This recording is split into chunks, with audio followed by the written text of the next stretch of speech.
What's up, guys? Welcome to the first ever 10th episode of the Kind of Funny Gamescast. As always, I'm Tim Gettys. What, Greg? What's so upsetting is that people like it. I know. Like, I yell at you every week about this first ever crap, and everyone's like, no, let him do it. No, it's pretty good. Yeah, so there you go. I'm Tim Gettys. With me, the coolest dudes in video games, Colin Moriarty and Greg Miller. Thanks. I don't know if that's true, but I appreciate it. It is true. Nonetheless. It's a fact. I actually did scientific research. Oh, good. I'm not a scientist, but I know that. You printed it in a peer-reviewed journal? Yes. You understand the scientific method, though. Uh-huh. There's hypotheses and conclusions. Objectively provable. Mm-hmm. That's all that matters. And all the way from far away, we got Keza MacDonald here. What up? You might know her. She was a former I had to do it for this show. co-worker. We all worked together back at IGN. Yep. But it was like, we didn't work together. We weren't in the same building. I was separated by an ocean. Yes, from you there was people. a big ocean. And But then a continent. What do you mean, you people? You- What are you saying about Americans? That was brilliant. we all had our moments, though. Like, I'm sure you guys got to work with her a bit more than I did. But we had our moments. I don't know if you remember. I sure do. But at E3 2012, Yeah, 13? that would've been One right. of those. We did some conversations. We talked Witcher. We chatted. Oh, It was the Witcher, Witcher. 2 or Yeah. 3. I don't know. It was 3 something. at that point? Probably oh, man. 3. All the E3s have started to blend. I've done, I don't know what, 8 of them now, and they've all just started to blend to one just massive tiredness Yeah, one and ball of misery. overhyped video games. And dubstep. So much dubstep. And Yeah. things that will be delayed. I always think about the poor people who are on the floor at E3 and who have to stay in a booth whilst the same Just Dance song plays continuously for 4 days. It must be the worst. Speaking of that, a couple years ago, Call Me Maybe, when it first came out, that was like the biggest deal. Yeah. Was that Call Me Maybe was just playing on repeat at the damn Just Dance thing. Yeah. Carly Rae Jepsen's new song came out last night. How- This is it has good? nothing to do with video games, unless you know. Unless maybe- it's in maybe Just Dance. Yeah, it'll be in Just It Dance, will so be it's in relevant. Just Dance. Have you guys heard it? No. Oh, I really, really, really like it. Good. Good. Yeah. That's great to know. That's good news. Yeah. So that was I always the booth I always felt bad. It was the last year and for the entire year of conventions when the DuckTales booth was there. Oh, no. Because like you'd walk by the DuckTales booth where they were making people sing in the thing, and it'd be like, oh, that's awesome. But then to be a booth next to that for like 3 days straight of Every day. and everybody freaking out. Yeah, I'm like, oh my god, I'm blowing yeah, breezes. You would definitely hate be the that worst. so much. It's just like by with the end. Rockman 1 when I came up and I was like, oh man, thanks guys, I can't wait to demo. I'm like, oh, Saiyan 8 so, and they're like, you are not fucking playing Saiyan. Yeah. I'm sorry, you are not allowed to play that. Yeah. We will blow our brains out. Oh, God.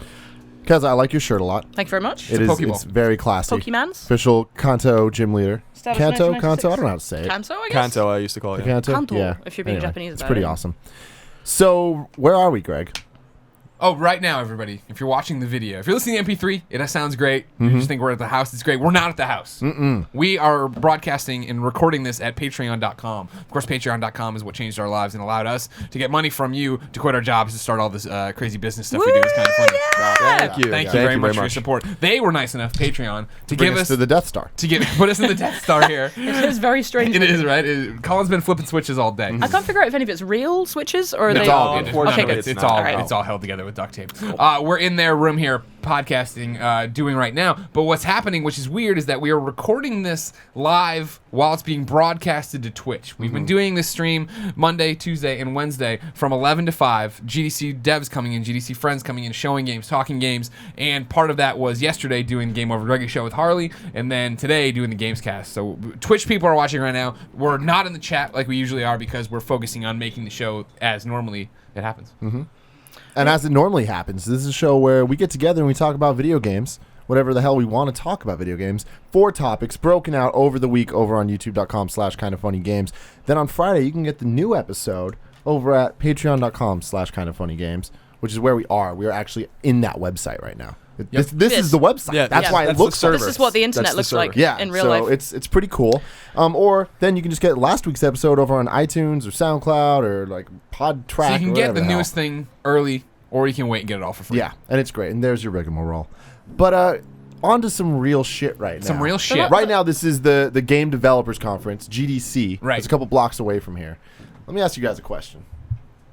Who the hell cares about GDC? You're a piece of shit. Game developers? I care about I it. presume? Yeah. See, and I ask this because I am, I'm in the game industry in many ways, but I'm a video guy. Like, completely video guy. I play games, care about stuff. I love game announcements. E3 is, like, my favorite week of the year. I know Colin hates it. Yeah, E3 is like a ball of complete misery. It's great if you don't go. Yeah, when you cover it in the traditional way, which we will not be doing anymore, which is awesome. This is weird, by the way, because the last time we were all together, we were all at IGN, and now none of us are. Yeah, exactly. Which is... It is. Oh, yeah, we didn't even get to that. Where are you now? Oh, yeah, I run Kotaku in the UK now.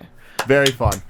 Yeah, haven't done IGN in the UK. I now do Kotaku. It's fun. But yeah, I just don't like E3 is fun to watch. E3 is not fun to work. You know? Yeah, totally. And so yeah, we won't be doing that anymore. So I don't have to. I get to go to E3 for the first time this year. This will be my 10th, I think, and just be happy. But I feel like to a lot of gamers, and I know for me that growing up, E3 was like this thing you look forward to all year. And it's just like there's 2 times of the year for gamers that are like the big things. There's E3, which announces the games. Then there's November, December, when you're like, holy shit, how am I going to buy all these games? And there's E3, and then there's like Gamescom. There's all these other ones where there's announcements happening, and you're excited. And then there's GDC, which I always wanted to be excited about because I'm from San Francisco, and it would happen. I'm like, nothing's happening here. This is it's a business conference, isn't it? It's a place for people to come and meet people who can help them with their business, essentially. Yeah. And the weird thing was when I was growing up reading magazines, you just run out the door when the post E3 magazine deadlines would happen. You'd just be like, just grabbing everything off the shelves, consuming it all.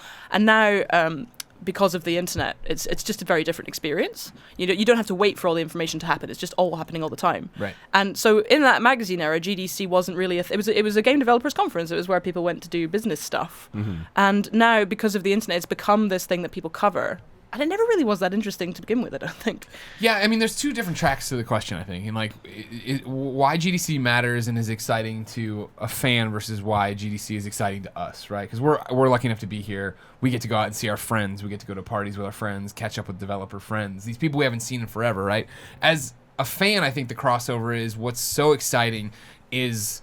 This is the place. This is E3 with all the bullshit stripped away. This is the core of why everybody does what they do. They come here and do this and talk to each other and learn from each other because they love games. Totally. You know what I mean? Yeah. That was the thing when I first started covering it. You go to these panels and I would gloss over because they're talking about shaders and how many of the strings that they had to connect to do. And you're like, I don't even know what the hell you're saying. I'm only here to see if you're going to slip up and mention Killzone 4. You know what I mean? Or something like, well, you know what I mean? That's what I'm here for. That's very honest. And that's what that's what we were sent out to panels to do, and that's why panels have become less important. And now it's stuff like this where a developer will come in and show you your game and catch you up on that. But it's when people talk about indies and how they work together and they do this and da-da-da, and like, the games there's crossover between their games and stuff, I always think back to the fact that, every GDC I've ever been to has been, hey, we are so-and-so, we had this super successful game, let me take you behind the curtain now and show you how we did that. You know what I mean? The games industry from... When we talk about the games industry, you go, I'm an Xbox fan, well, I'm a PlayStation fan. There's all these battle lines drawn. And developers don't give a shit about any of that. Developers want every developer's game to be awesome, to support the industry, go. Even if they have an exclusive agreement with one of the companies, you talk to them off the record, they're usually like, well, I wish we were on everything. Yeah, of I course. want everyone to play People our want game. everyone to play their video game. Yeah, so you get here and it's all unbridled excitement and passion for the future and the serious conversations we always say we don't get, right? Of like, what is the role of a female protagonist and how is this playing and da-da-da. Those are the things that are happening right now over beers in conference rooms. People are... I was talking to somebody last night and I was saying, what's so exciting in that room next door, which was the Indie Open House, the Indie Mixer thing they do every year at IGN, was the fact that right now someone's new favorite game is in there. You know what I mean? You don't know it at home yet watching this video, but something over there people are playing for the first time, and it's gonna blow your fucking mind in a little bit. That's awesome. So how important do you think that GDC is to the indie developers? Because I feel like over the last couple of years, I think hugely, because there's so much like sharing of skills. And not just technical skills, but just the kind of the art of making games, as well as the technical stuff, and as well as the business. Like, I can't tell you how many indie developers I've met who cannot sell their game for shit. And this is where they meet somebody who can help them with that. And ultimately you need, most of the time, unless you've got like Mike Bithell who did Thomas Was Alone, unless you've got someone like him, you need someone to sell your game for you. Like, you need a business partner to sort of do all the complicated, like the contractual stuff and getting it onto the the Wii U store or wherever you want it to be. You need someone to do that for you, and that's where that very vital work is done. So I think it is hugely important. Yeah, I think that GDC is special because I think a lot of people think about creating video games as a skill. And it's really not. The skill is the final product is the amalgamation of many different skills, whether it's coding or art or design, which I think is one of the major understated things about games. Like, there are people that design the games, and I think we often they don't necessarily have practical coding skills, or they just put things in into really rudimentary programs, which then help the artists and the programmers and stuff. So I think that like this is a way for everyone to synthesize their knowledge and their lack of knowledge of certain things. And I agree with Keza, like there's a lot of business done at GDC, and business is done at E3. I think there's a lot of business done at Gamescom, but they're more consumer focused. Exactly. And that's a horrible word. I'm so sorry. Ew. They're more like outward facing. No, exactly. And you like there Don't are dress it up.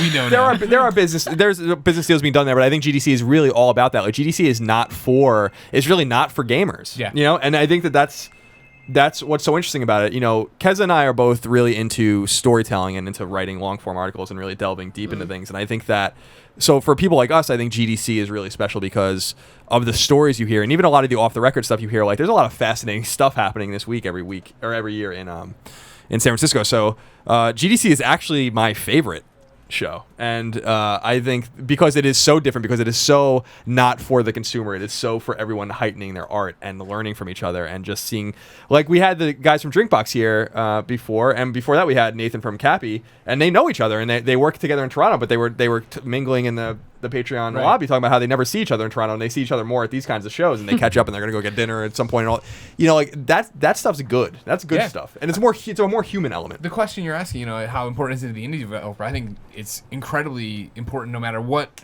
part of the scale, like how long you've been doing it, right? If you're brand new, it's about coming here learning. If you're in the middle, it's about making connections, right? Last night it was just amazing. I always, the best part of what we do outside of interacting with our community, maybe I'm thinking more of when we're at IGN, the best part of what we do obviously is getting to hang out and talk video games with our best friends every day. But one of the coolest things I get to do is be a conduit between people I think already know each other and don't, right? Like, I was talking to a developer who will remain nameless last night, who's independent. She's trying to get her game out there. I'm having a conversation, and then Gio from PlayStation walked up, and I was like, oh, do you guys know each other? And she's like, no. And I'm like, oh, she would love to have her game on the PlayStation platform. He's like, oh, cool. And gives her a card. Like, that's such an easy connection. We take it for granted that and like, people were tweeting at me angrily, right? Of like, you know, on Colin and Greg this week, we've been, or even I guess last week with Ryan Payton, tweeting out at like Adam Boys and Geo and saying like, hey, get this game on PlayStation. And then people are like, well, why don't you try to get it on Xbox? And it's like, well, I don't have that kind of relationship with Xbox. I don't know the right people to go to at Xbox, right? Like Phil Spencer, I don't know if he wants me bugging him with all these different games.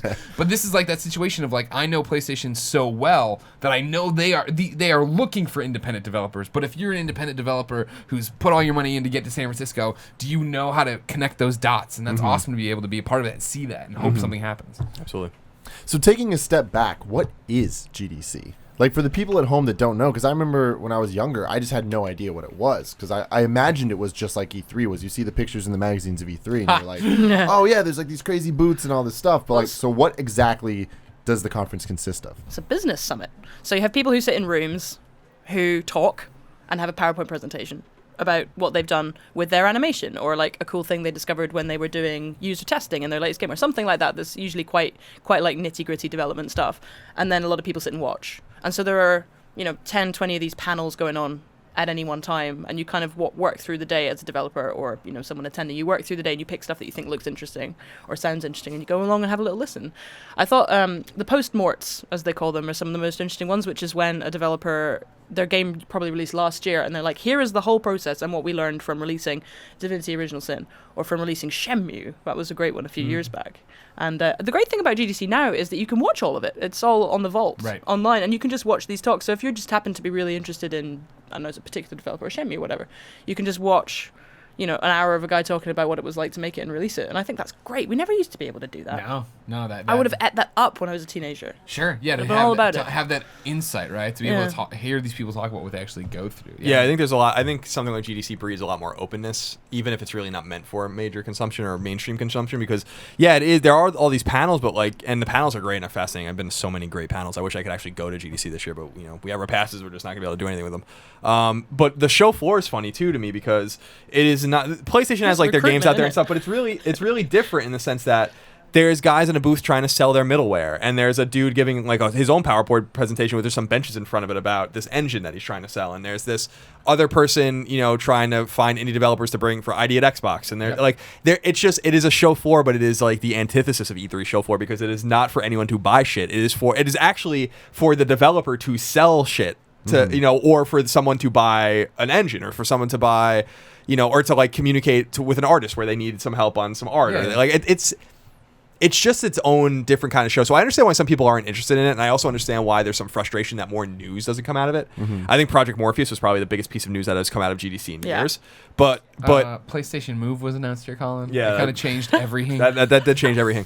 But I understand that level. But like when you're there and you're on the ground, it is fascinating. I agree with Keza again. Like the vault is really super valuable if you're into not necessarily only games, but into the skill and the art of making a game and what goes into it. I've been to so many weird panels. I've walked out of many panels at GDC too because I'm like, this is way over my head. Like, I have no idea what the hell you're talking about. They're literally showing lines of code, and you're like, all right, now. But for all that, I'm done. I'm out. Telltale did one a few years ago or a couple years ago about The Walking Dead season 1 about storytelling and how they were learning what people were doing based on the decisions they were making. There's like really interesting stuff that might not fit into a 10-minute presentation at E3 or might not fit neatly into a 5-minute documentary style video that goes on IGN or something like that. But it's great for 90 minutes in front of a bunch of your fellow developers. This is what we learned from the way people play our game, and here's how it can help you. And I think that's what's really cool is that everyone wants to help each other. There's something you said earlier about how games are, a conflagration of art, music, design, all these different. There's one of the things that makes games so interesting for me is that there's all these different elements of skill involved in the creation of a game. From architecture to music to writing, to narrative design, all this kind of stuff and everybody has to be good at what they do. But then the challenge of making games, and this is what you hear over and over again at GDC or anywhere where developers talk, is that integrating those things with each other, getting them to mesh is so hard because like the writer will write something great, but then that just won't work with what the programmer needs to do in this scenario, and they end up cutting like half of the story, and then everything has to be rewritten in 2 months. And a lot of the time when you play a game and you think, that's a stupid fucking plot twist, what the hell is that? Nobody wanted to do it. It's just something that had to be done in order to make the game work together. And I think that you get a lot of insight into there was something on Kotaku a couple of weeks ago about like things I didn't understand about game development until I did it, which is from a guy who used to work for Anthony, who used to work for Destructoid and now works for Gearbox. And he was like, Gearbox. Oh, has he? That was his whole thing of like, this is like my look back on what I didn't understand. Well, that was super interesting because he was like, I used to be so mean. I used to be like, what the fuck? This is so stupid. Are the people who design Assassin's Creed or whatever complete idiots? And then obviously the experience of making a game and seeing how hard it is to make all these things work together really made him think, made him understand why sometimes when you play a game there's some really stupid decision. Sure. And suddenly it's like, okay. Or you have something that, because most games aren't fun until they're like 80-90% finished, which is crazy. Like you see a game and it just doesn't work at all, and then 4 months before they have to ship it, suddenly it's fun. Yeah. And I have sympathy for that because sometimes you play a game and there's an idea in it that doesn't work, and you're like, okay, well they didn't know it wasn't going to work. Like they thought it would work. By the time they got to the point of like it's implemented, let's play with it. You come back the next day, you're like, it didn't work. Yeah. What do we do? Yeah. Do you guys have any standout moments from any GDCs that you'll never forget? Yeah, I mean, I do in the sense that, I just again, all of these. The one thing that sticks out to me was the history of GDC panel. That I think this was a long time ago. This is probably like 2010, maybe. They did like the guys that were at the original Game Developer Conference were there. A few of them. The original Game Developer Conference was I think like 25 or 30 people, and it was like it was in the 80s or like late 80s maybe. I don't know. I don't remember the exact history, but I remember just sitting there. It was a really long panel. I want to say it was like maybe even 2 hours. And they were going through like all of the history and how it's grown and how important it's become to kind of be this symbiotic thing where like one person helps another and stuff like that. And it was actually quite enlightening and quite uplifting that something so small and so quaint has turned into this thing where this is GDC Prime, as it were, but there are GDCs around the world and different kinds of similar GDC style conferences, all of as a result of some of these guys kind of just getting together by themselves on their own, on their own accord to talk about game development. Not even to talk about games, not even to talk about the history of games or the art of games, but just about making games. And I think that sticks out to me. I still remember that panel pretty well. Yeah. For me, there was a great. It's the panels and the discussions, right? As a fan, there was a panel that Jens Anderson did about DC Universe Online, and it was legit fascinating. Not just because I'm a huge DC Online fanboy, but it was about how they are telling their story and how they're doing DLC. And like he showed like their office and their like note cards connected like any like when you're laying out a show or whatever. But then how it like would piggyback to it's going to be this DLC, which is a year and a half. It was like this really fascinating thing of like strings like connecting everything of what they're doing. And then there was another great one that I thought was really cool to see from Eric Bredvig back when he was at EDAR, and he talked about reviews and how much reviews actually matter and what that actually means. And he was like, a bad review is better than no review. You want if you get reviewed, that's you want that because it sticks in people's mind even to the point of like, well, I heard it wasn't that great. That developer did that interesting thing. It wasn't so good, but I wonder what they'll do next. Exactly. There's some cachet to it. There's that, and then of course, the PlayStation Move reveal. Right, I infamously wrote, I was just like, I'm sick to my stomach. Like, I don't know what they're doing. Why are they doing this? This is actually my first GDC. No shit. Yeah, because, I mean, obviously, IGN was based in San Francisco, so there was no point in flying me over from, Britain to go. But I do have a great second-hand story. Disclaimer, I wasn't there, blah, blah. But apparently, do you remember who Jay Allard was? He was the head of Xbox, the first Xbox, right? And he was this dude, and he was like a tubby, bearded guy who... someone somewhere at Microsoft put him through this like makeover image change thing, and he became the face of Xbox, and he was just this like tall, skinny, bald dude with like a leather jacket who always wore the same clothes, and he had an earring and everything, and he was just like, and I remember when they announced the Xbox 360, I remember watching the little video that they did, and he was the guy being like, so we just took the Xbox and we goosed it and we tricked it and we had this concave gesture, and he was just that guy, Yeah.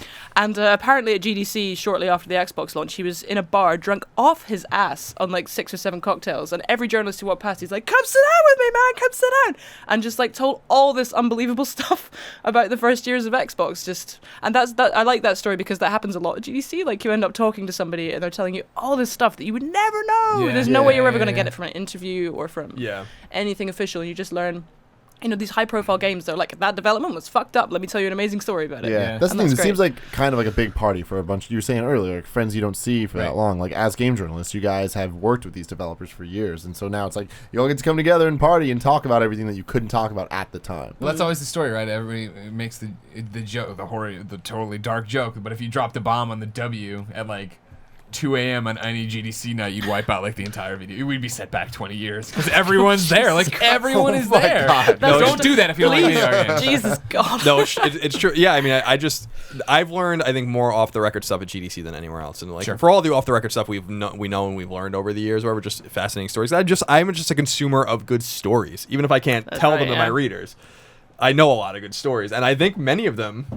A majority of it has been, at something like GDC, so because everyone is a little more open, there's a lot of trust, I think, at GDC, and I think it does show the best parts of the game industry, and I think that's awesome too. Something like Gamescom shows, I think, the worst part of the game industry, which is loud and obnoxious and hype and all these kinds of things. Masses of people. Yeah, and just and I think that I'm excited about some of those games, but like I don't like the way it's displayed. I don't like I don't like the show it's become, and I'm not pointing only at Gamescom, but everything like it, where even TGS or something like that, it's just like it's a whole thing, GDC is just what it is. It's not about loud music. It's not about pretty graphics necessarily. It's not about success. It's not about booth babes. It's not about costume dudes. It's not about like everything's stripped away. Like, it's nice to have that soft band at E3 now. Like the last few years, I've noticed a massive like drop off in the number of like increasing clad clothing. Models. Yeah, the correlation is like yeah. Well, there you go. That's what GDC is. Do you care about it now? I mean, I understand its importance now, and it's one of those things where doing this has been really eye-opening to me because I've been at IGN, and whenever it's GDC, it was definitely always a thing like where I was like, ugh. Like, I need to go to this dumb appointment with somebody and like bring a camera, lug all this equipment, and it's like, for what? And nothing would ever come out of it. But then all of a sudden something would. Like, I remember one time I was at a panel with Notch, and he dropped something about Minecraft, and I was like, oh shit, and then the video ended up getting like 300,000 views. And I was just like, okay, that was worth it. But then there's 10 other things where I'm just like, ugh, I hate this so much. But here, this is different. Like, we've been bringing in all these guys and playing these games, and it's just like, hey, here are fun games. Yeah, you finally get to see it from our perspective. Yeah. You know what I mean? Thinking back to the GDCs and like great memories, one I would be remiss not to tell is when David Cage showed up and showed the Kara demo. Remember that? And then I remember afterwards I got like 15 or 30 minutes with him in like one of the side rooms of GDC with a cup of coffee, and we just sat there and shot the shit about games and everything else, and I was such a heavy Rain fan and all this different stuff. Like, that is awesome to be able to sit there and have that just kind of openness with developers. It's a great time to be real around. Conversation. Yeah, exactly. Yeah, it's nice. It is very not fun. where they with no PR people in the way. Exactly. All right, guys. Next topic. Metal Gear Solid 5 finally got a release date, September 1st, 2015. Now we've heard about this game. We're not supposed to know that, are we? What? But we do. But we Thanks, NeoGaf. Yeah. And IGN's Spanish site or whatever the hell. Yeah, I don't know what the hell. Things happen. Yeah, it happens. It's bad. So, anyway, September 1st. That's a really interesting release date, in my opinion, because it's earlier than the holiday rush. Sure. And it's not the week of E3, which for some reason games like to do every once in a while when it's big games. Or The March. Last of Us. So I want to talk to you guys about release dates, their importance. How important is a worldwide day and date release date? How important is the season that you're releasing your game? Is there a strategy to releasing different games at different times? What do you think? How important is worldwide? So important, guys. No, I spent all of my childhood and teenage years being irritated by arbitrary 3-month waits for video games in Europe. And the reasons for that were like localization and stuff for all the European nations. And, you know, especially Nintendo, it would be freaking years sometimes before. And then sometimes we would just never get the game. And it would be out in America and it would be out in Japan. We'd just never get it here. Now, it's very different because sometimes we now get games earlier in Europe than everywhere else. And I don't know why this has happened. But things like, especially Nintendo, again, weirdly, they now release stuff here, 2 or 3 weeks before the States. And I think that it's stupid now to not have a worldwide release date. We have digital distribution. Right. There is no valid reason for not having a worldwide release date. If you haven't translated it into all the right languages, then you've fucked up. You've badly managed your production at some point. Like, especially when they're talking about digital and just the world we live in today, right? Yeah. Like Twitter, like trending on Twitter isn't limited to Yeah, one. I mean, you can break it down that way, but usually you want to have an impact and be Yeah. everywhere, be huge. And Dying Light was a recent strange thing where basically they only had a physical release in America, but in Europe we didn't have physical disc, but we had the digital version. So it was technically released and it did really well in the charts. And then they had a physical version released last Friday, so like a month on. And again, I think that was just probably the production of the discs went wrong or something. But again, that doesn't happen now. You don't need to produce discs most of the time. And you have this really stupid thing that happens sometimes where things come out in America on Tuesdays, right? In Europe, usually Fridays. So there's usually like a 2 or 3 day gap in the retail. But then sometimes on Steam it'll be like, oh, the new, I don't know, Civilization is out, but you have to wait 3 days, even though it's right there. Right. Yeah, right. downloaded. that's dumb. It's really I've never stupid. understood that. That was the problem that we were having here in the States for a while, where things came out, time zones, right? Like everybody in New York gets it at 9, but then we're going to release it at 3 a.m. if you want the digital version. And he's like, what the hell are you doing for New York time? And New York people would get all mad about it, and they'd be all with and the other. With Watch and the other. Oh, With yeah. Watch and Whiffalo. But now they're getting better about that too. PlayStation switched off that, it looks like, finally. Yeah, I think that. Well, first of all, per Metal Gear Solid 5, I think it's an ingenious time to release the game. I don't think they realize that Mad Max is also coming out that same day, so that's gonna be I don't think they give a fuck. that's gonna be interesting. Well, Mad Max is gonna be huge. So it's not gonna be as big Metal Gear, but that's a AAA game. I mean, I'm just saying that I think that they probably thought the schedule was gonna be more clear than it is. Do you think Mad Max is going to be a AAA game? It's an Avalanche game. Yeah, I mean, I'm just saying this is just going off Mad Max, where it's like, to me, that's just Isn't like, that just a 30-year-old movie? Yeah. Yeah. Well, I think they're redoing it, I'm just basing it on the studio that's making Avalanche makes AAA games. So I don't think that they're making and it's been in development for a long time. So I'm just saying, like, right off the bat, I think it's a great time to release the game. I think that they thought it was going to be more clear than that Mad Max is going to sell.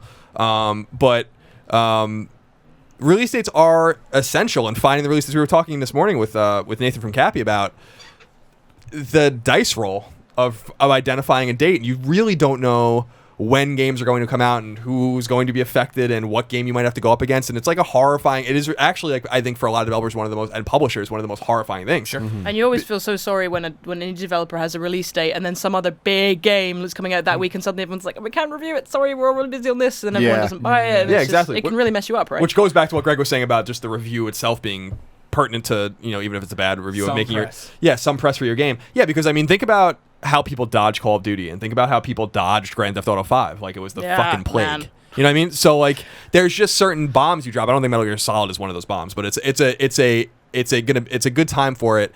And I think what we were discussing earlier is that the paradigm of when games are coming out, when we expect big and good games are coming out, is shifting. I think that the holiday season is good, and good games come out then, but that's when we expected a lot of our games, like the mass of those games come out. And I actually think now we're seeing games, some of them being released in summer. I think Metal Gear Solid is a cusp on a summer game, which is really kind of interesting. And then you're seeing a lot of stuff in the spring, as we're seeing right now, games that weren't ready for fall that are being pushed. I think that's spreading it out. I think the conventional wisdom that holiday drives sales is absolutely true, but I also think the conventional wisdom is overstated, that if you find the right place to release your game, that means more than anything. Dying Light is the perfect example. That would have done nothing in November. Yeah, that's exactly what I wrote. I wrote about it because I still freelance for IGN, and I write a piece once a week over there. And I wrote about Dying Light. I'm like, Dying Light did 1.2 million copies in its first week. Dying Light in its lifetime, if it came out in November, would have done 1 million copies probably. Yeah. So it's like, that because Dying Light was it. Everyone paid attention to it and found out, oh, this is actually a really good game. Like, I had no expectations for that game at all, and I wouldn't have had time to play it in November. Yep. But I'm glad it came out when it did, because it's my favorite game of the year so far. Not that there's too much out there competing with it. So I think those things matter. I do think that, per Kez's point, there's some complicated marketing and publishing things that keep games from coming out worldwide around the same time. And you see it a lot with smaller Japanese developers, especially in publishers. Like NIS and Atlas are often publishing each other's games in Europe and North America because there's just weird shit going on that I don't quite understand between all the territories. Contractual bizarreness. But it's not nearly as bad as the days you were talking about. I mean, growing up as a JRPG fan in the early 90s and mid 90s, and obviously even in the late 80s, it was common to wait 18 to 24 months to get a game from Japan, and you didn't know what you were going to get. I remember like Treasure Hunter G or whatever, like Bahamut Lagoon, all these like games that came out on Super Famicom that were like, oh, we will eventually get these games, but they never came out. Because you were just because there seemed to be no rhyme or reason as to why some of these games would come out and some of them wouldn't. I went totally nuts when I lived in Japan in 2008-9, and when I moved there, I had all these memories from, being a kid. I used to read this magazine called N64 magazine. It was my favorite. And there was this guy called Will Overton who used to do all the import reviews, right? And I'd be flicking through this and it'd be like, Oh Sumo 64, Mahjong Simulator, weird RPG that will never happen. I just remember like obsessing over these games. Like in my head, they must be the best games. Because I can't play Because I could never have them. Absolutely. And then when I moved to Japan, what I didn't realize is that over there, game retail goes back. Like you go into a game store and they've got ancient games. They've got stuff from the late 80s there. Like they've just got, they'll have the wall of PlayStation 4, and then like upstairs they'll have buckets and buckets of N64 games and SNES games and NES games like way back, and every format that's ever existed, PlayStation games, and most of them, there'll be some rare ones in like a box with like a special, like it's $100 or whatever, and then there'll be just buckets of other ones. Yeah. And there was this place. How much money did you blow? So much. But the thing was, all these N64 games, like Oh Sumo 64, which apparently was an amazing multiplayer game, Super Bass Fishing, and all these just weird games that never came out. Derby Horse Racer. All these things I bought because they were like 100 yen each, which is like $1. And I ended up buying like 50 Japan-only N64 games, and then I bought an actual N64 to play them. And every single time I get home to my dorm room, plug it in, and be like, and it would always be terrible. Every time it would be or like not great anyway. Well, I think, Colin, when you're talking about the RPGs, I think that makes a little more sense just because there's so much text and there's so much like things that need to be translated. And all there was a stuff. localization, but there was also weird things. One of the famous stories of the NES era with Squaresoft specifically was that Final Fantasy II, the real Final Fantasy II, not Final Fantasy IV, which is Final Fantasy II in the States back in the day, was translated and done. And in fact, at CES that year, they had like pamphlets and playable versions of the English version of Final Fantasy II, which then just never came out. Couldn't happen. So there was all sorts of just weird shit going on back then. Why? Do you know why that happened? No, I mean, it must have been a publishing. Like, I think that Squaresoft at that time was like, no one's going to buy an NES game. Because Super Nintendo had come out in late 91, and so they were looking at it then. But there was localization and translation issues too, but also I think them just kind of seeing the market grow. You had to think really seriously about releasing a game physically back then. It would cost you a fortune to release a cart game, and there was no. It is now like all these old Nintendo games that we never had. Like Earthbound never came out in Europe, I don't think. Anyway, games like that, they just stick them on the eShop now or whatever. And back then though, if you thought your game wasn't going to sell loads, you really couldn't manufacture all the cartridges. I mean, it would have bankrupted them probably. Yeah, because I mean and that's a great point, because there was a lot of big problems. First of all, Nintendo stymied the entire cartridge industry intentionally. So you had to buy your cartridges directly from Nintendo unless you were like Tenjin and you wanted to like fuck around with them. And so you would get an allotment of cartridges, which you then had to pay ahead of time. And some publishers were bullish enough to, as we've talked about it many times, make basically shadow publishers. So like Konami and Ultra were the same company, but they were, because you could only release 5 games a year on an NES, they would make 2 companies to release 10 games. But there were other publishers that were much more cautious. And actually, when I did the history of Naughty Dog at IGN, I was talking to the founders of Naughty Dog, and they would tell the story about when they made their first Genesis game, which is Rings of Power. Which is an RPG, that they only could make like 100,000 copies of their game because there were no more cartridges to buy. And when the next allotment of cartridges came out, EA published the game, and they're like, we only have X amount of cartridges, and we're giving them to the sports guys, so we cannot make any more copies. That's crazy. And that's different like world. Yeah, it's like it's a totally different space. So things were just done differently then. But I think a lot of it maybe not necessarily had to do with just the market economics, but also translating a game is hard. A lot of the translations we got were terrible. I mean, you only see that when you see a retranslation of Final Fantasy VI or Final Fantasy Tactics or games like that.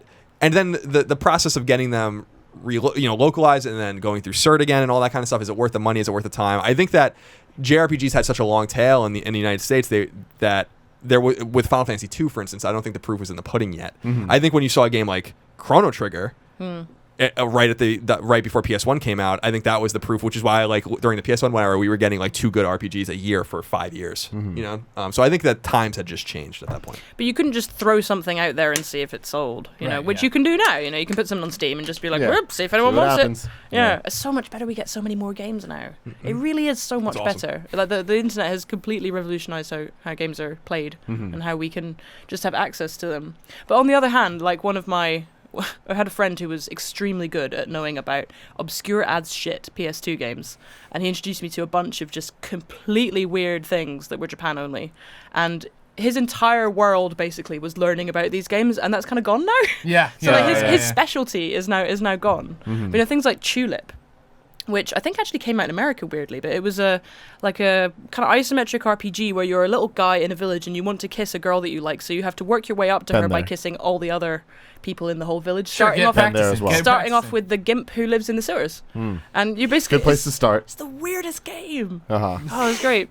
I think that did come out back then during the PS2 era, the weird import thing was kind of like a marketing tactic. I remember what was the name? Ka the mosquito game. Yeah. We're this mosquito that needs to go and suck blood from people and stuff. I remember for months reading about that in OPM, where it was just here's this game and it's gonna come to America and it's crazy, and it was look at these crazy Japanese games you're gonna be able to buy. And so that was such an interesting tactic for them to use. There was Rule of Rose, which was a really horrible horror game. There were loads of PS2 horror games that never made it out of Japan. I think Rule of Rose may have made it to Europe. I don't know if it came to America. Really scary. Had a dog in it, you were adventuring with a dog, and I thought, cool, a game with a dog. I bought this in Japan, and it was just the most horrible thing I'd ever played. I think after about 10 minutes you're locked into a coffin and children are urinating on you, and I was like, what is this? And then things like Gitaru Man, which did come out. And, but I had a lot of weird Japanese games on my PS2 that I was kind of proud to know about. It was a cred thing, and that just doesn't really happen now.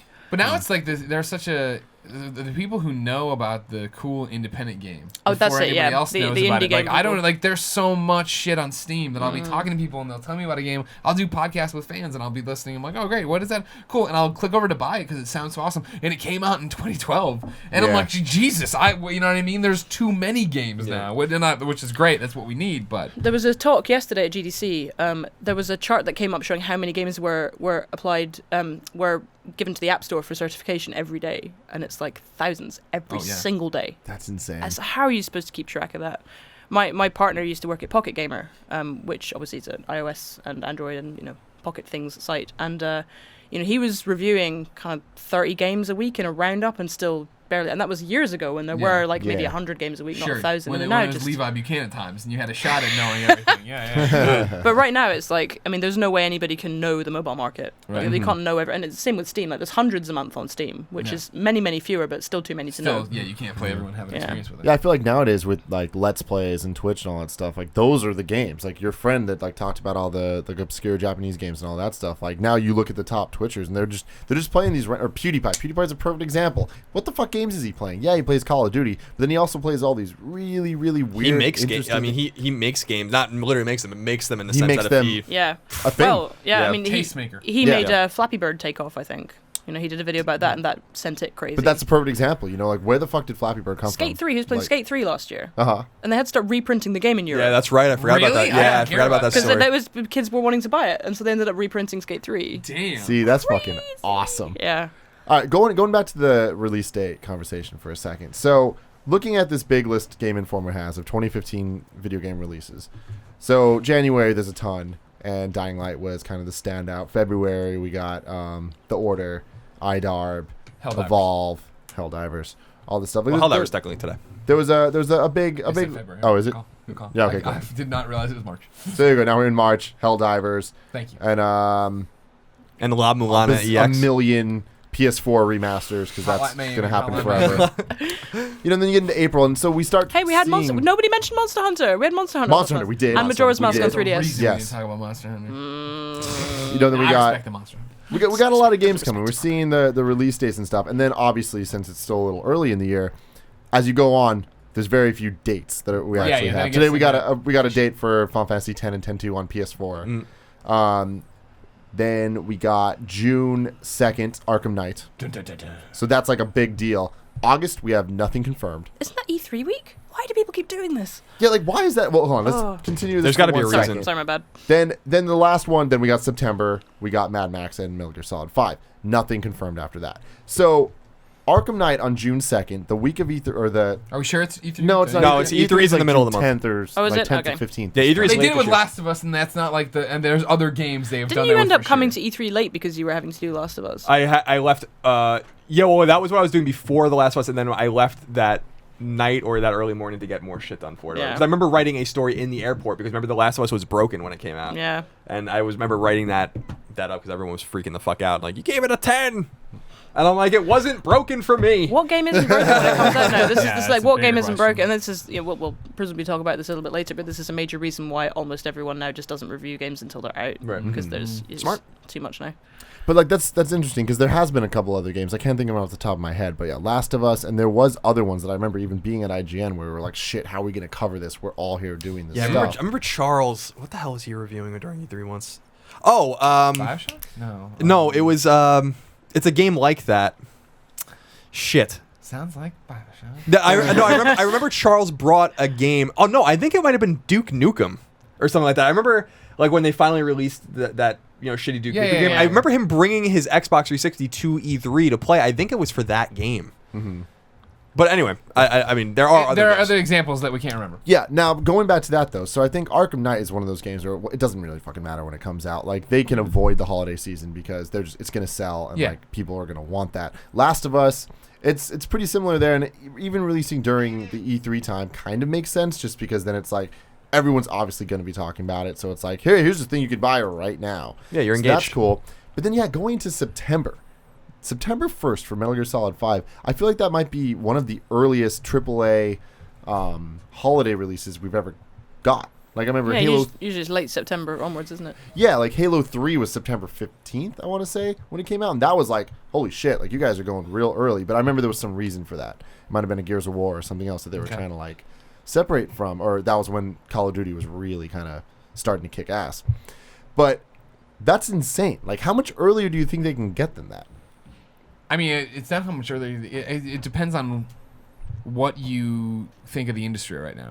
And does it matter to be that close to holiday season? You know what I mean? A lot of times when you're pushing and going to holidays and doing all these things, like you're trying to hit it so that your financials look right if you're that kind of company, right? And that's where these indie games step up, where it's like, fuck it, we'll release whatever we want whenever we want to release it, and this is our time, and blah, blah, blah. It And it's doesn't have to amazing fit and it's into great. Q2 for our profit projections. Exactly. And so for Konami and Kojima, I'm sure they want to shine. And so like it's like we could go and be the traditional holiday launch and come out in the end of November or whatever, but why would we go to the end of October, beginning of November when we can go to September and stand all alone for, hopefully, knock on wood, a month? You know, before there is another main contender to try to steal our limelight away. Especially if they believe in the game and it's going to come out and do, 9s and 10s and whatnot. People only have so much money, ultimately. Exactly. But it's interesting, like when games come out that are just a little bit, when you think, oh, this could have done with an extra few months. Yeah. It's almost always because whichever publisher it is, 2K or whoever, has to hit their Q2 financials projection, and so it can't be delayed from March 1st to March 9th. It just can't, Even the few days becomes a complete disaster. Yeah, I think that, I mean, my reading the tea leaves, totally on the outside, I know nothing about this, is like, this seems like the right time for Metal Gear. Let's not make any mistake. Konami, with the exception of Metal Gear and PES, has nothing. So, like, they need this game to shine, They need this game to do very well. Konami is, like, not the level of publisher that they used to be. Certainly not. But they have this game, and this game is going to be big, because they killed Castlevania. So it's like now you have Metal Gear, and ironically they killed Castlevania after doing a really nice job with the original Lords of Shadow. No idea what they were thinking with that sequel. No idea what they were thinking with that 3DS game. No idea what they're thinking not making Metroidvania games annualized. But this is the game that we've been waiting a long time for. When you think about Konami's IP and the studios that are working for them and the games that are coming out, I mean, this is it. So like, it is a smart thing for them to avoid the fall, and the game might be done sooner than that. But maybe I think there might be something said about maybe not wanting to release your game in the summer. Yeah, there was a lot of People are rumors about outside. that. People were expecting it. So It's one of those things, people aren't at their computers. Mm-hmm. You know, video games, what we do here on Twitch, it's all a distraction from, you know, it's something to tune into, to be a part of. And so, yeah, if you're out living your life during the summer, you're a kid, you're not worried. If you're most kids, you're not worried. Like we were. We were were still like home we were all pouring our nerdy magazines. children. Yeah. I presume we're all nerdy adults. Yeah. So like we're sitting there in July like, why are there no games? But you know, the vast majority of people are just out like On climbing vacation, mountains, doing this. fishing, going to Spain. Yeah. God. You know. Going to Spain. yeah, here you are. They're out fishing. You're getting these like import bass games Yeah. for the N64. Exactly, yeah. I'm fishing too. I was just saying, she was saying I'm fishing too. Oh yes. Yes. I Just thought you were by talking about myself fishing. What are in your the thoughts on room. fishing, Colin? I don't have any thoughts on fishing. Yeah, I no. can't No, imagine. I never Did really you thought ever much fish a about. No, Really? no. Again, another fish weird so thing much. because I'm from Long Island. And You gotta get it when you get there. You gotta We like do to Matt fish. Noel when you do the Greg Miller documentary. You had and talk about sea, fishing. didn't Huh? you? You get to see. Oh, no, I'm saying well, the ironic thing is I'm from an island and I hate seafood. Okay. And that's like our big thing. Oh, that's a shame. You know, and- Because like a lot of America genuinely doesn't have sea, so it makes sense that there'd be no fishing. Yeah, yeah. Well, like fish in lakes and ponds, I guess. But nonetheless, yeah, I think I think this date makes sense for them. I think Mad Max is going to steal a little bit of their thunder. I think the people that are into Mad Max are going to get that game. I have all the faith that Avalanche is making a good game with that. But yeah, this seems to make sense for like Konami needs the game to shine, and they need time to sell it, I think, too, because it's a game that I think people are going to get excited about. It is not a word-of-mouth game necessarily because people like Metal Gear and they're going to buy Metal Gear. Yeah. But it might be a word-of-mouth game in the sense that some people have fallen off, and it has been a long time. Remember, while. Might it's be a been- breakout it- Metal Gear as well. I'm sorry? Might be a breakout Metal Gear. Yeah, exactly, because it's been 7 or 8 years since the last Metal Gear game, too, so people, I mean, the last core Metal Gear, not Peace Walker. No, I know. But I'm just I wasn't even offended. I just thought and I was like, holy shit, yes. Like, it's Metal Gear 4. Solid 4 came out in 2008. So Wow. this is going to come out. Peace Walking the yeah, Ground Zeroes and all those. Yeah, so it's a shrewd move, I think. I think it's gonna pay off. I think they're gonna Yeah. go big. It does look so ridiculously good. I can't wait. Yeah. September 1st, man. Can't come soon enough. I skipped MGS4. I played 1, 2, 3, and then skipped 4. And Oh man, we can't even talk about this right now. We need to move on to the next topic. But my God, I know. I want to talk It's about really that bad. for a million. You I've been gotta waiting get for. on. I've been waiting for like a weekend Oh. for 8 years. It's worth it. Gotta play All the right. Bassmasters on Yeah, I that. know. Shit. Some important. Next fishing. topic: trading in video games. I want to hear you guys' stories about this. If you ever made any bad trade-ins, if Oh you my ever made God. any good trade-ins. All of The them. A lot reason of this them. comes up A lot of them. is because out of nowhere this week, GameStop, my bad. They Kevin and Ord's like, I'll allow you to trade Yeah. your PS2s back to they me. announced that you could release or you could trade in your PS2 for $25 if you also give all the AC adapter and The accoutrements. and the DualShock 2, $25. If you don't have that stuff and you just have the PS2, you get $20, Oh. which is like, Might as well just What? keep it. yeah. So what- first off, Don't is trade the your point for hardware. that? Don't trade your don't do hardware. that. That's a dumb decision. Don't trade your hardware. Second off, it's like, really? Like, you could sell the DualShock 2 for more than $5 on eBay. So It's laziness. that's Isn't it? that's dumb. You couldn't. But yeah, no. No way. Are you kidding? Dude, trust me, DualShock 2s are not. I mean, you cannot get them for cheaper than $5. You're I'm just going not. eBay. Go for it. Keep going. I've tried it for Let's Plays and stuff. Anyways, that just blew my mind. I don't know why they did this. This seems super random because they weren't accepting trade-ins for a while. For It's because they saw demand. It's the same thing that happened with those Wii games, like where Metroid Prime Trilogy and Xenoblade and like some other Last Story. I think like these games, like there was like this crazy demand where people were getting mad at GameStop for selling some of these used copies for a lot of money, and they're like, there is demand, like, and we are a company that makes money. So I think that when they shut off the PS2 spigot, as it were, like when it was like 2012, I think they were like, we're not taking anymore. It's probably because they had a shit ton of PS2s. Yeah, Now. What are we they gonna had do too with all many, these? yeah. And then they were like, oh, we need more now, and so they're just replenishing the stock because there is a lot. We're all kind of old, and I think that we take for granted the fact that it's amazing to me because I remember getting my PS2 when it came out and like it was yesterday. But there are people that did not experience that console. Yeah. And Well, so there's something- some interest in it. And they're Yeah. not bringing them to PlayStation now, so fuck it. Also, Buy like a I PS2. think there's a major thing, like if you've got kids, right, and you don't necessarily have a ton of money, and you can't be affording to buy your kid a PS4 and every new game that comes out, you can Yeah. buy 50 games for the PS2 with the amount of money you'd spend on Yeah. like a year's worth of a year's worth of PS4. Something I I'd be think really that's a big interested to see is the reason that the PS2 now has a resurgence because those games are really hard to play anywhere else. Like you can't download the majority of those games. Yeah, the you know, vast like majority. PS1 classics, those are a thing. You can download majority of the PS1 games in some form or another. But I think PS2 is way more of like you need those discs. Yeah, you need like the to do that. majority of the PS2 games I would want to go back to, there is no way for me to play it because it's not backwards compatible and you can't download it and all Yeah, this stuff. I'm so Spider-Man glad I 2. didn't trade in all my PS2 games. I kept all of them. Yeah, by that All generation, I had really smartened up because to your question, Mm-hmm. I had a catastrophic blunderous encounter at EB in 1997. We've all been there. And I wanted a PS1 so bad, so I can play Final Fantasy VII. And it was the summer. It was before Final Fantasy VII even came out, and I traded most of my Super Nintendo games to get it. So, my heart's breaking right now. So I had just awesome, like an awesome SNES catalog, and I went back and bought them again later when I had more money. But it was like that was so stupid. You know, I wish someone was like, "What are you doing?" Like the people at the store being like, "Why are you selling? We're giving you $10 for Final Fantasy 3. We're giving you $12 for Chrono Trigger. We're giving you $8 for Robo Truck, whatever random ass games I had." And then you're paying like $60 to get it back 5 years later. Yeah. Exactly. And it's like, Jesus, like I'm glad I got my PS1 because that was really a game changing moment for me. No pun intended, but I'll never forget that. I was like, why did I do this? Why did I do that? And I remember the rule being, I was so excited because they would give you no less than $5 for your games. That was like a rule there. Things have changed. And I had NHL 93, 94, 95, 96, 97, like Madden games, like all these data games. And I'm like, and I was making like a shit ton of money off of these, but then it would balance out by me getting nothing for these Squaresoft and these NX games made by Quintet and all these great defunct developers. Sure. Plus my first party games and stuff. So it was, I'll never forget that. That was terrible. And that really taught me my lesson because that was in 8th grade, or me going in 8th grade. And by 9th grade, I had started going on eBay and collecting games again and like getting them all. And I never sold my NES games. Thank God I wasn't that stupid.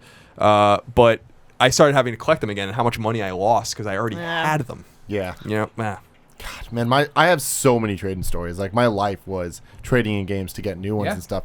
And I made so many bad decisions. Like I did that so many damn times. It's like you'd think I'd learn, but I didn't. But you had to do it. I had the same thing. You it was the way to stay current. There was no other way. You know what I mean? Unless you were incredibly rich, or your parents were. Yeah, or your parents were. My parents were like, "Nah, I'm not buying this." I got 3 games a year if I was lucky. I go one for my birthday, I go one for Christmas, and my brother go one for his birthday. Oh yeah, so that was the deal. I think the best trade I ever made, and this is blasphemy to most people, but I had an extra copy of Pokemon Blue and Pokemon Red that someone like gave me at some point, and I traded it in for Star Wars Episode 1 Racer on the N64. But I had another one, so I was fine with that, and that was my favorite trade because I was like, I actually really enjoyed that game, and I had a lot of fun with it. But I made some really bad decisions. I got a PS2 and I had no games because that was the deal. Mom was like, I'll get you the PS2, but like you need to wait on the games. And it's like, well, that sucks. And I really wanted a game so badly that I traded into multiple N64 games for Crazy Taxi. Because it was one of the cheap PS2 games, just because I wanted. Oh, you played on PS2? Yeah. That's where I played too. Oh, really? Yeah.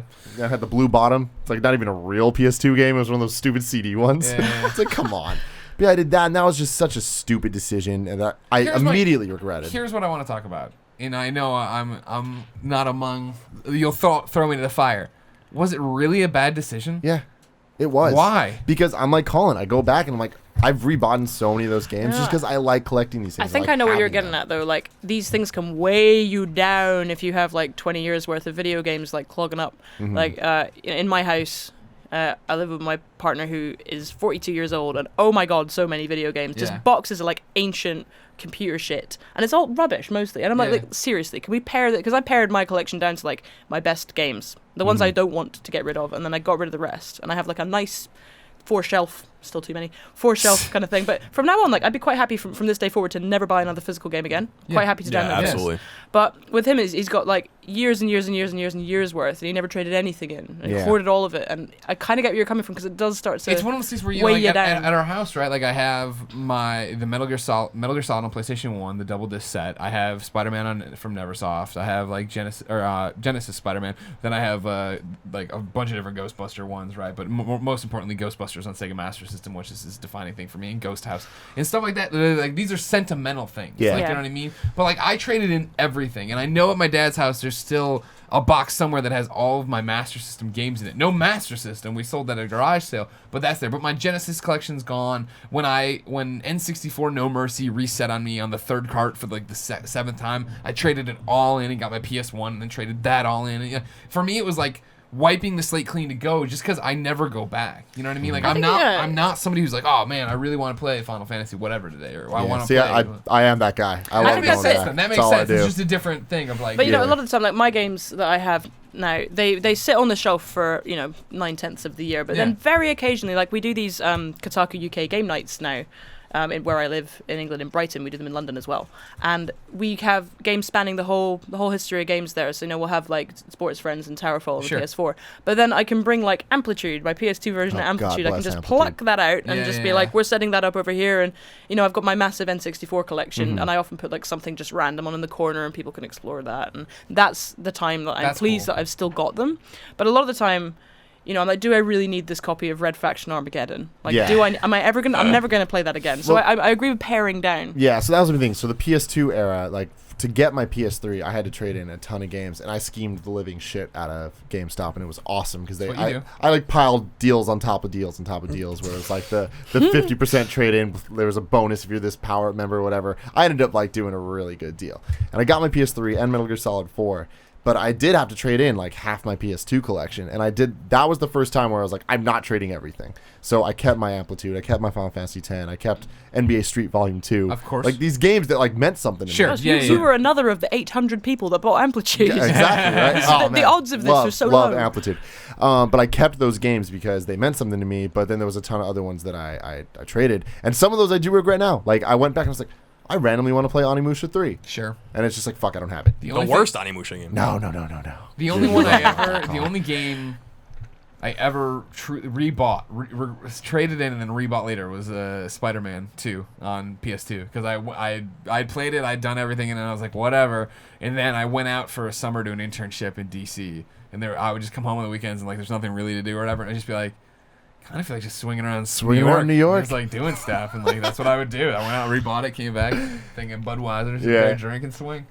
Saying the scheme story right there, it reminded me of my ultimate video game scheme that I ever pulled off. Yeah, was EB was doing a thing when the PSP came out, where you can trade in 3 current gen games, which at the time was Xbox, GameCube, PS2, and you can get a PSP game.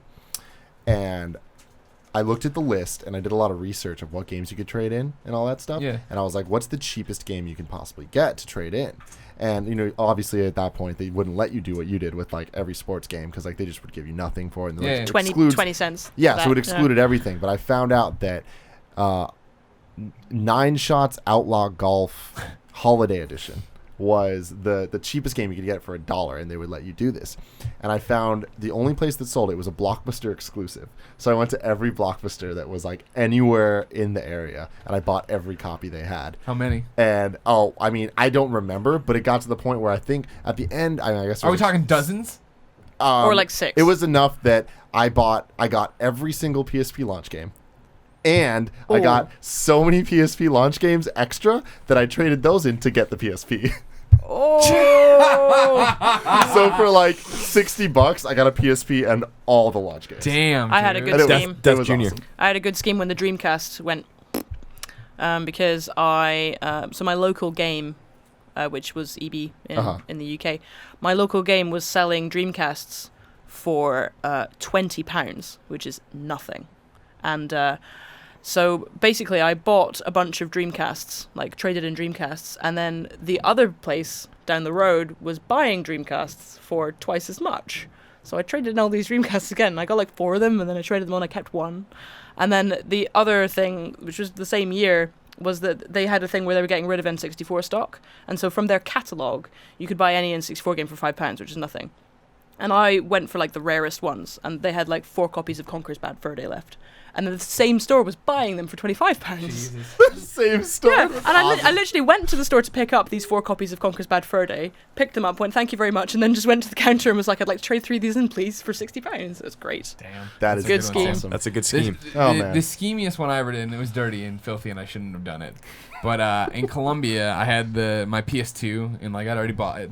I had my PS2, and it was failing. It was dying or whatever. The disk drive was dying, and so it only read the blue bottom things because I had a copy of The Sims. That happened to me. So what I did is I took it to the Tiger Pawn, the pawn store, I was like, hey, I want to pawn this PS2 in this game, and they tested it with that game. And it works. Works great, and took it. And I was like, I'm so. That happened to me. Disgusted. I couldn't play God of War on my PS2. Yeah. No, God of War 2. By the time that came, it just wouldn't read. Yeah. There was this thing you could do to make your PS2 region free without chipping it, which was like, I can't remember what it was called, but it was a stupid piece of plastic with a hook on the end, and you had to like pull out the disc tray. You had to like jimmy the front off the disc tray and then like put this bit of plastic and just root around in there. Magic Gate. Yeah, that's I think magic. it was called. Magic. I can't remember. For us, it was Magic called Magic Gate. And you'd pull it out. Like, this is how I played Guitar Hero, because Guitar Hero didn't come out for ages in Europe, and it was my favorite game of ever. And yeah, I totally ruined my PS2 doing that. Just like jamming, like drunk, trying to play Guitar Hero. Like, just move it around a bit. Just pull it out. And yeah, my PS2 didn't last very long.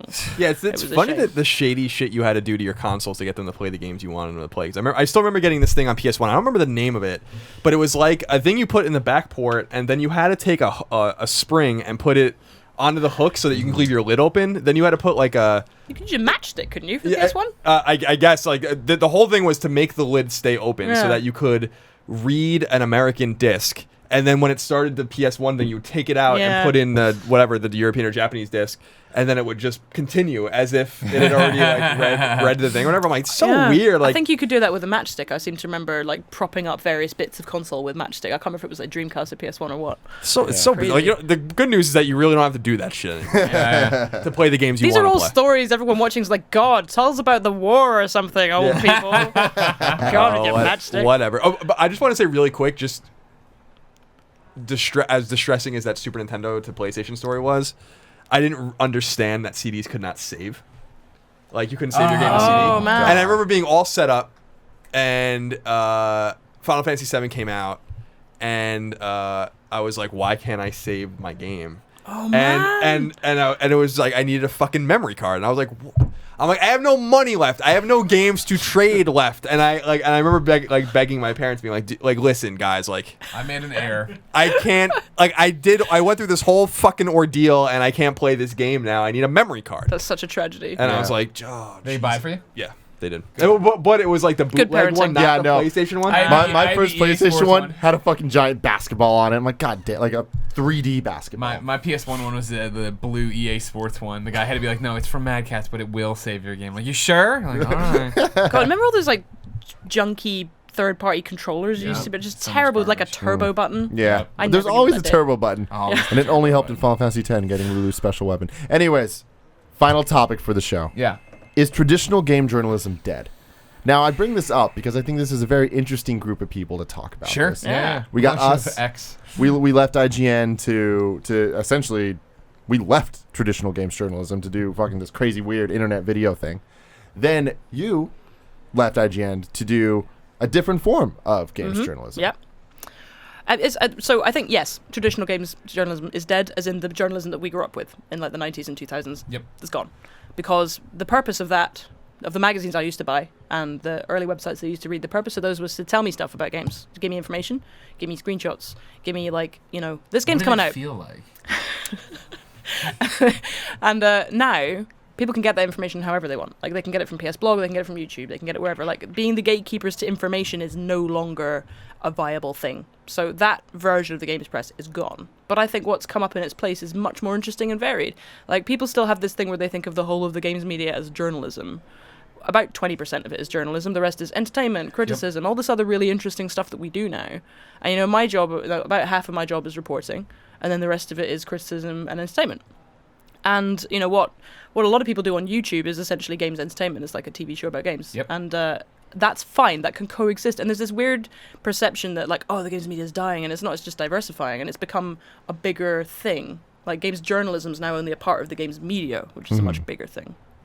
But I think it's a really interesting time to be involved in talking about games. I've been doing this for 10 years. I started off on a magazine when I was 17 years old, and I remember the first thing I was to do, I won't name the magazine, I was asked to write a preview of Okami, and I was like, I haven't played Okami, I've never even seen it. And they were like, just go look at it on GameSpot and then write it from that.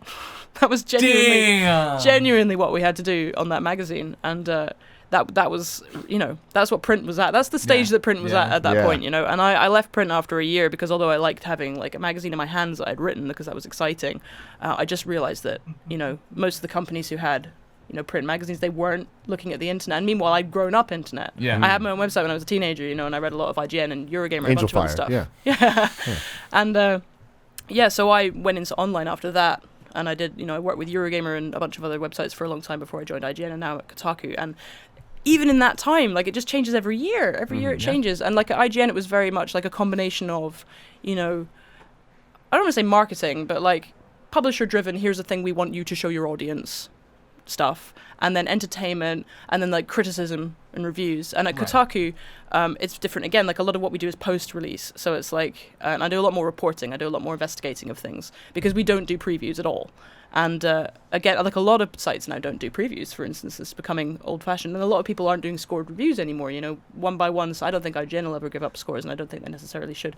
But a lot of other sites have been giving up scores for years. So again, like, if I were to say, is the games journalism that I started doing when I was 17 dead? Pretty much, yeah, or it's on the way. But the thing I'm doing now is a different thing, and I think it's more interesting. And it's in the same wheelhouse. That's the thing is, everything's just evolving and changing. And it's what I've been saying to people for years. I remember 4 PAXs ago, there was a panel that was basically like, independent game site, can you compete with IGN, GameSpot, and the answer, and I read it and I went to the panel and I was like, the answer is no. You shouldn't try to. You should do something different. Yeah. You should be driving people to you in a different way, and that's why previews are falling off and scores are falling off, because do you want to be one of the 36 sites that are like, this game's a 9.5? I don't know. Like, figure out a better way to talk about games in the way people want to hear you talk about games. Yeah, right? yeah, like, entirely. I don't need to score something for if we like it or don't like it. Everyone knows I hate scores too, I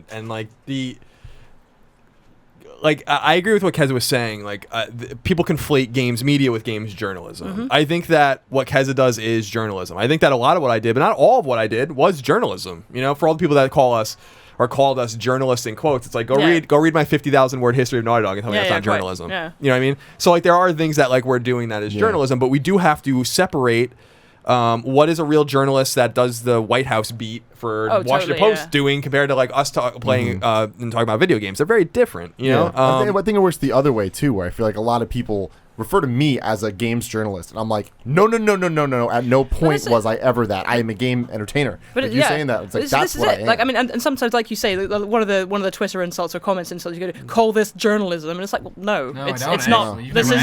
This particular thing isn't journalism. Like, now and then I'll do a thing that's like, yeah, that's journalism. Like, I mean, every site I've ever worked for has had, a bunch of people who hate it. I think every big site has a bunch of people who hate it. And the criticism we always used to get at IGN is, it's not journalism. It's like, well, does it have to be? Yeah. Really? Because that's very limiting, actually. If the only thing you're allowed to do is journalism, you're not allowed to do any opinion, and you're not allowed to do any entertainment, and you're not allowed to do any criticism. It's just like, come on, there's loads of more interesting things to do. It's one of those words people throw around, and I think they understand the weight of the word journalism, or what it truly means. You know what I mean? When I got my degree in journalism from the University of Missouri and came to IGN after working at a daily newspaper where I was like, we were super ethically driven, everything I'm writing is super just, this side said this and this side said that. It's not about what I think either side means, you know what I mean? Totally. To get there on day one, write my first review and turn to Rob and be like, hey, I wrote this review, you want to read? He's like, nah, just publish it. And I was like, what? Excuse me? Oh my god, the internet is great. Just publish it. And I'm like, don't you want to proofread? He's like, have you looked it over? I'm like, yeah. He's like, it's fine then. And I was like, okay. Yeah. Like, what? Oh, man, You know early what I internet was mean? so like Yeah, that. Like, there exactly. weren't any editors. I mean, actually, I think one of the greatest tragedies of the loss of print media is the loss of sub-editors. Like, those people that used to just, their whole job was to craft things and make them like look good on the page and fix all your grammar and make it consistent with everything else that was on the website. Like, we've lost sub-editors basically, and it's a shame. It's a loss of a craft that I think was important to writing. Yeah, I got away from calling our journalists really early on. Yeah. You know what I mean? That's what I was talking about in the story I was telling when I was working in the daily newspaper is, going to cover this congressman's meeting, and it was a boiling hot Missouri day, and I got there, and I'd walk there like an idiot, and I was sweating like a moron, and I drank this bottle of water, and I put it down empty, and I went, oh my God. I just totally sacrificed my ethics. I drank the water they paid for. I went to his aide and I was trying to pay her for the bottle of water I just drank. And she's like, get the fuck out of here. Like, I don't know what you're talking about. It's not a big deal. And I had to sacrificed my ethics. I had to go tell my editor. He's like, it's not a big deal. Don't worry. Blah, blah. And then you get to IGN and games journalism, in quotes at the time, where it's like, oh, here's this all-expensed 4-day trip to go see 2 games. Like, you're going to be gone for like 72 hours, and you're going to see 2 games for 15 minutes apiece. Yeah. And then the rest is just drinking with your friends and partying at this pool. You're like, what the fuck is happening? But that's entertaining. Like, and I mean, the thing is that doesn't happen so much now. As it did in the early days. It's a different world. Yeah, because I mean, apart from anything else, nobody's got the money to do it. Like, we don't. I mean, in the early 2000s, like when I started out in mid 2000s, like people just had all this money. Like Vivendi would just have all this fucking money, and they'd just be like, "Hey, just take people to Miami for a week to show them 3 games," and it was just ridiculous. Yeah. But the thing is, it's still like that in like lifestyle and entertainment journalism, which isn't journalism in the same way as what we do. But I remember reading a thing a friend of mine who works in entertainment journalism wrote that was a review of Virgin Flights' entertainment system, and then at the bottom it was like, "Thanks to Virgin for the 3-day trip to a Jamaican spa."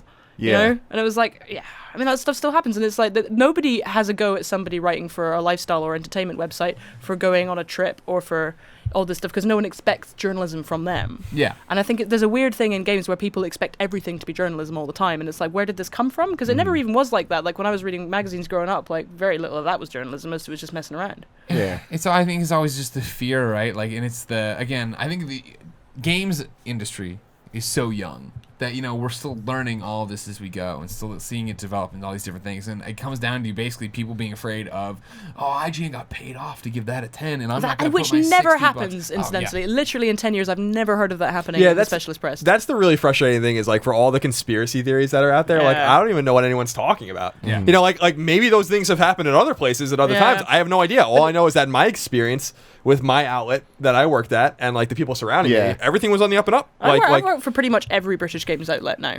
Never once. And like interestingly, the conspiracy theory things become worse lately because there's this concept of internet truth, which is that something just becomes received wisdom on whatever forum or Twitter or whatever. It just becomes received wisdom, and at no point has anybody ever proven it. Yeah. And then those same people are like, you're not doing journalism, so you're not even doing thinking correctly. You're not doing evidence-based thinking. Yeah, I mean, that was the funny thing to me, was that like there are even I've seen a few posts and a few tweets being like, games journalism is getting cleaned up, and one of them is that IGN fired Colin Moriarty and Greg Miller or whatever. And I'm like, really? Because I'm pretty sure we quit 3 months before we left, and there were all there were attempts to keep us there and all these kinds of things. It's just like, but like you're right, like once it's out there, it's out there, and it is what it is. Yeah, no, exactly. But I do sympathize with what some people say about games. Let's call it games writing, right? Mm-hmm. I do sympathize. I think a lot of I think some games writing is complete trash. I think that a lot of it is click driven and that's something that I really never cared about personally. I got traffic because I wrote about the things I cared about, and I was passionate about those subject matter. Not everybody's that lucky. No, I know that, but I understand why people are mad about clicking on a story about rehashing the same thing over and over again, or just not letting a certain horrible subject headlines, because there are some. Part of the reason for this, and I think the biggest problem that games media has, is that everybody who gets good goes away because the money's poor usually. Unless you're really lucky, the money's poor in games journalism. The career prospects are low. Like once you get to senior editor, you hit the ceiling. Yeah, like, where do I go from here? Yeah, I don't know what I'm doing in 10 years. Like, am I still going to be editing a website? Yeah. I don't know. And all these reasons, and there's little respect associated with the profession outside of the gaming world. And for all these reasons, like people get to 30, they get really good, and then they go, and they just hire like wave after wave of young people who don't necessarily know how to do good reporting, and they've got no one training them. And meanwhile, a lot of media organizations aren't investing properly in training their staff. So that's why you get a lot of rubbishy headlines, and that's why you get a lot of really just bad reporting, because nobody's trained young people to do it. You see the same mistakes over and over again. Yeah, and it's kind of frustrating, because I think that if you want to fix games journalism, then show me the money, put some money into it, train people, give people who are 30 plus and who've been doing this for a long time good incentive to stick around, and you're going to have a better quality of jouralism. Mm-hmm. I think a lot of the outlets that do value their writers consequently have a better level of writing. I totally agree with that, just in the sense that there is a lot of churn, which creates, ironically, a lot of churnalism, which then, it is important to compartmentalize what the different kinds of things people are doing out there and the different kinds of writing that are out there. For instance, you're one of the, and I've said it, when you left IGN, I was like, I can't believe that we're losing Keza, because Keza's one of the great writers in games, and you are, and I think that one of your colleagues in the States, Jason Schreier, is another one of these guys that writes real journalism. He is such a good reporter, and and I have a lot of respect for him. Guys like Matt Leone over at Polygon write real journalism. If you want that kind of stuff, and I feel like I used to write that kind of stuff too, and I still do. I like more editorializing now, so I'm not researching anymore, but you have to, if you want that kind of stuff, support that kind of stuff, but understand that things are kind of changing, And that there's always going to be a place for that kind of great writing and that essential kind of writing. But people are going over to YouTube and people are moving over to Twitch and finding the people that they trust in games criticism, which must be compartmentalized from games journalism, which is why I think games criticism is kind of falling. Yeah. And I think that games journalism is kind of plateaued, where it's like there are good people out there doing good work and I support them, and the stories behind the games are the best. It's the best, you know? So you have to, if you want to see more of it, make sure to support the people that are doing it right now, because you'll see more of it if you do. And then there's also another thing I sympathize with when people, because someone criticizing Kotaku with, on Twitter with me recently was like, oh, you just put up, there's a lot of like really valueless stuff that you put up, and it's just like, just to fund people like Jason and you and Patrick Lepek and whoever else they picked who were good. And it's like, well, yeah, that's kind of how online media works. There's always going to be stuff on the site that's not the best, or there's always going to be something that's, even if it's not a mistake, if it's just like a low value, like, oh, here's a video that's cool, or oh, here's a picture someone's done. There's always going to be 3-line stories, because unfortunately that's kind of the way the online media works now. Like, you need the volume. You can't make every single thing you put up on the internet take you 3 days of research, because it's just not viable as a business. So when you read a site like, BuzzFeed is another example. A lot of just like quite valueless trash that might make you smile, but and then a lot of interesting investigative journalism that took a long time. That's kind of how the ratio works.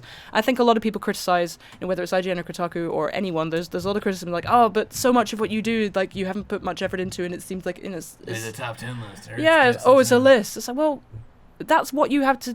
That's why we get to do good things. It's because these things go up and they're less effort and they do good business, and you just got to be. It's business minded about it. And that's the piece of the puzzle that always bothered me the most.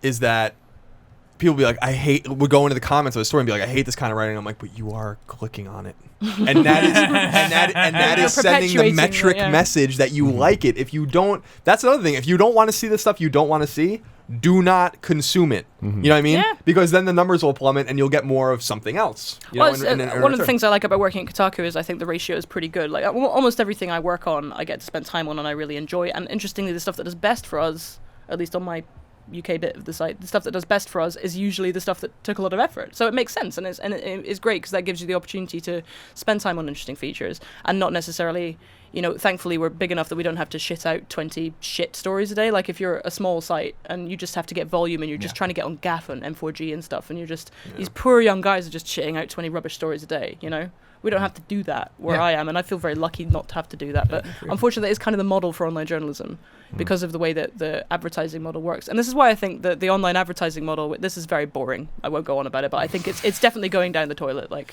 the way that ads work, like based on volume, like, oh, there's X thousand people, X million people read this, therefore the ad is worth this much. I think that's definitely dying. It's all changing. Yeah. The entire thing is changing.